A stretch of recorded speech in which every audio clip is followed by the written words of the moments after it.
Alright, so andito tayo ngayon sa bahay nila Sir Harvey. Pakita ko sa inyo yung ginawa niya ditong mini RC course. Tour tayo. So ito yung entrance nila. Yan. So yung malalagyan ng gamit doon. Dito yung mag-start. So DIY niya lang to, siya lang gumawa nito. Yun, ito yung aming mga RC. Dala ko yung aking mga RC dito. Ito yung kay Sir Harvey. Yan.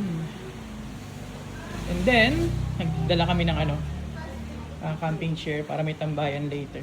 Tapos nagpaplano rin siya gumawa ng tabletop or parang mini course para sa mga mini crawlers. Pero ito yung kanilang, pakita ko muna ng isang buo. Excuse me, mami. Ayan. So ano pa? In development pa siya. So dito yung start. Ayan, meron tayong mga lugs dito.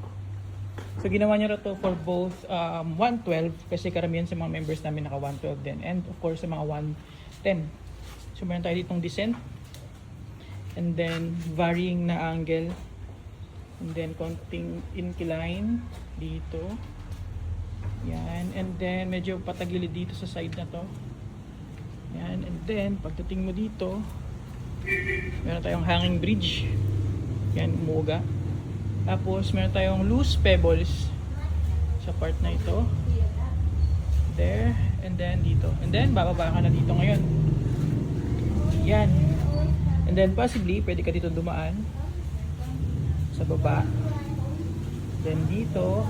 Ngayon ito kailangan pa ito ayusin para makaakit ng maayos din yung mga RC. And then baba ka dito, and then dito ka na dadaan. Dito ko itatry mamaya yung 1/18 scale na baggy. So yan, may mga na siya, nagsemento na rin siya dito. Sama namin si Gia. Gia, look! Alaro sila ni Kuya Edmax niya mamaya, yung anak ko, Sir Harvey. Yan, pagdating dito.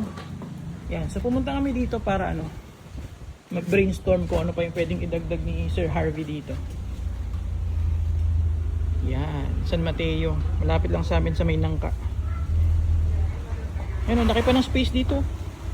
So yun lang muna. Mamaya, video tayo ng mga laro namin.